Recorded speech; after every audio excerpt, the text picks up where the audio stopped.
Maraming salamat sa iyong pagbabalik, kaibigan. Sa nakaraang video, pinag-usapan natin ang tungkol sa sabaw ng buko. Ano ang mga benepisyo nito? Sa mga hindi pa nakakapanood nito, ilalagay ko sa comment section ang link para mapanood nyo ito. Ngayon naman, pag-uusapan natin ang kahalagaan ng tubig sa ating katawan. Ano nga ba ang mangyayari sa iyo kung tubig lang ang iinumin? Kung bago ka pa lang sa channel ko, kaibigan, iniimbitahan kitang mag-subscribe at click ang notification bell para updated ka sa mga bago kong video. At huwag mo sanang kalimutang i-share ang mga videos natin sa iba pa nating mga kaibigan. At paabutin sana natin ng 500 likes ang video nating ito. Sa mga hindi nakakaalam, ang ating katawan ay binubuo ng 60% na tubig. Ang utak at puso ay binubuo ng 73% na tubig. Samantalang ang baga o lungs ay 83% na tubig. 64% tubig naman sa balat. Ang muscle at kidney ay 79% na tubig at 31% naman sa buto o bones. Kaya kaibigan, napakahalaga ng tubig sa ating katawan. Ang katawan ng tao ay nangangailangan ng 6 na mahalagang sustansya.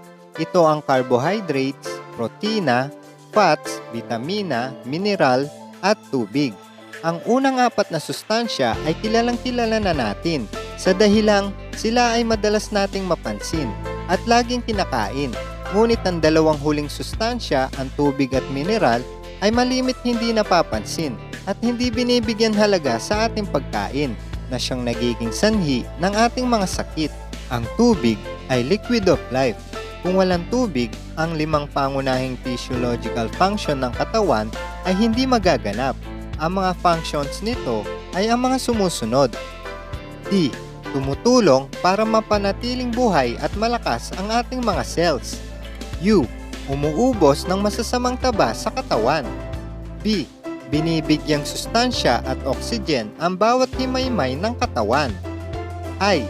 Tinatapon ang mga acidic metabolic waste at iba pang mga lason mula sa katawan. G. Ginagawang angkop ang temperatura ng katawan. Ang isa pang mahalagang sustansya ng katawan na tumutulong upang mapaganda ito ay ang mineral, ang spark of life. Sunod sa tubig, ang mineral ang gulugod sa cell physiology. M. Mapapanatili ang pagdaloy ng kuryente sa ugat. I. Isinasagawa na maging malakas ang kalamnan. N. Nagpapakalma ng tensyon at stress. E. Epektibong tagapagtanggal ng mga dumi at lason sa cells. R. Kasyonan ng wasto ang tubig sa iba't ibang bahagi ng katawan. A. Aktibong pang-alab sa mga enzymes ng katawan. L. Lakas ng resistensya ay pinapanatili. S. Sustansyang mineral ay nagpapahaba ng buhay. Sa pag-inom ng sapat na dami ng tubig na may mineral, base sa timbang na may 50 ml per kilogram per day, ang sanhi ng problema ay mabibigyan ng karampatang solusyon. Sa ganitong pamamaraan, ang kalusugan at kagalingan ay makakamtan. Ugaliin nating uminom ng maraming tubig at mag-invest sa ating kalusugan upang sa gayon, mas maging malakas ang ating resistensya at maging malayo sa anumang mga sakit.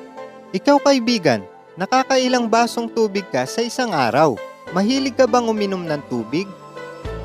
Maraming salamat sa iyong panonood, kaibigan. Huwag mo sanang kalimutang mag-subscribe at click ang notification bell para updated ka sa mga iba pang kwento. At huwag mo sanang kalimutang panoorin ang iba pang makabuluhang videos ko. Maraming salamat sa iyo.